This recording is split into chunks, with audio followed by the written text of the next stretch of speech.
Guys, nakakalungkot po itong balita, no, ang ating kaibigan. Kahapon may ipinapaabot po sila sa atin, si Linyo. At saka ito po yung kumpirmado na nakikita ng ating kaibigan sa lahat ng makapanood sa amin. Hindi lang pala kalamidad ang ating babantayan po ngayon sa lahat po ng mga taong bayan na sobrang galit. Ito na po ang kinatatakutan ng ating kaibigan na si Linyo, guys, kasi may ipinapaabot po sila. Di ba natandaan po ninyo yung prediction niya, magpapatayan ang mga kapwa Pilipino dahil po sa yung mga gahaman, no, silpis sa kapangyarihan. Ito po ang tandaan natin, guys. Nakita talaga ng ating kaibigan ngayon, kumpirmado po ang kanya nakikita na dapat talaga mag-ingat ang mga tao. Kaibigan Linyo, bumalik si Linyo, guys. Grabe, kumpirmado na yun. Nako po. Kung hindi ito maiayos, guys, marami talagang problema.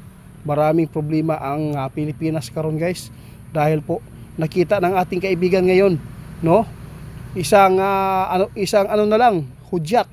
Isang hudyat na lang, guys. Napakarami na palang plano ngayon ang mga tao sa paabot nila sa kanilang galit. Sa lahat po ng makapanood sa amin, paki-share, ha.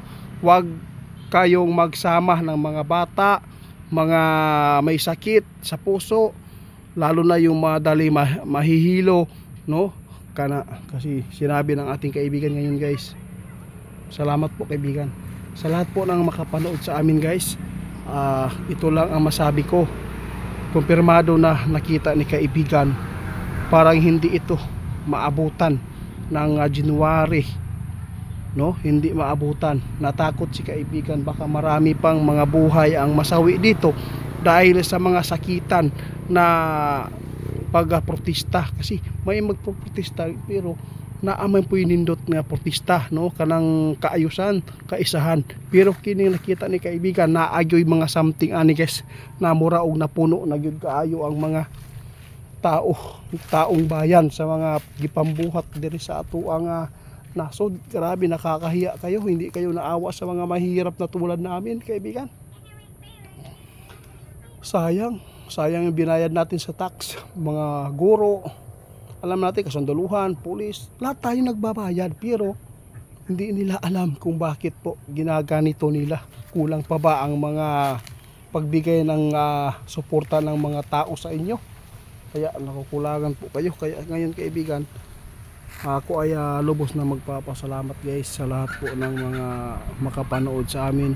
Masama ang nakita ng ating kaibigan na maganap dito sa bansa namin, guys, dahil grabe po ang nakikita ng mga duwende doon sa kanilang karian na ito ay magaganap na.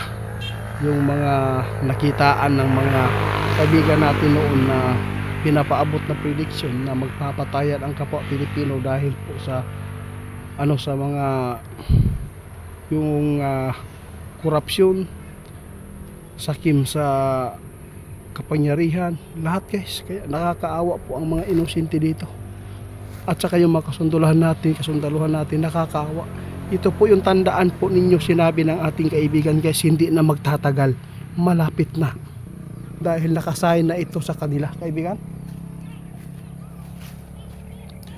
Sa lahat po ng makapanood, mag-ingat pa rin tayo sa kalamidad, kasi sabi ng ating kaibigan ngayon, hindi lang kalamidad ang ating bantayan, pati po kaguluhan, dahil po maraming tao ang mas marami pang maapektuhan nito sa kaguluhan dito sa korupsyon na ginawa nila. Kaya hanggang dito na lang muna, guys. Si kaibigan ay magpapaalam na.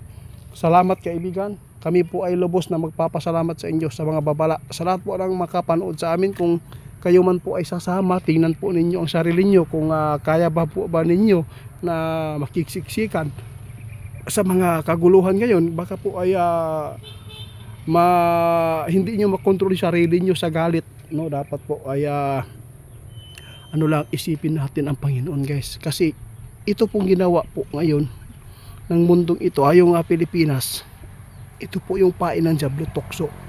Ngayon, pag nabuo ito, pag nangyari ito yung kaguluhan, sobrang tuwa ang Diablo.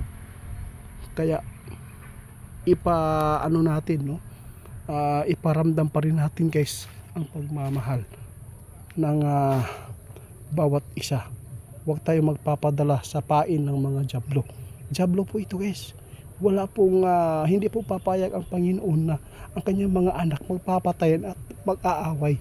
Kaya yung mga ipinapaabot po namin, ito po ay guide ng mga kaibigan sa inyo na sana ay hindi kayo magpadala sa bugso ng galit ninyo sa inyong damdamin.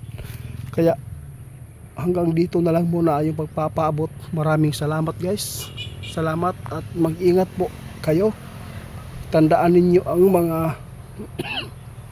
ipinapaabot ng mga duwende ngayon na nakita nila na mayroon talagang mangyayari sa Pilipinas ngayon. Marami ang nakita ng mga kaibigan natin na maganap na kaguluhan. Maraming tao na masusugatan daw nito at ikakamatay pa. Kaya salamat po sa inyong pag-share nito guys para makapaganda yung lahat. Huwag pong isama ang may mga sakit ha.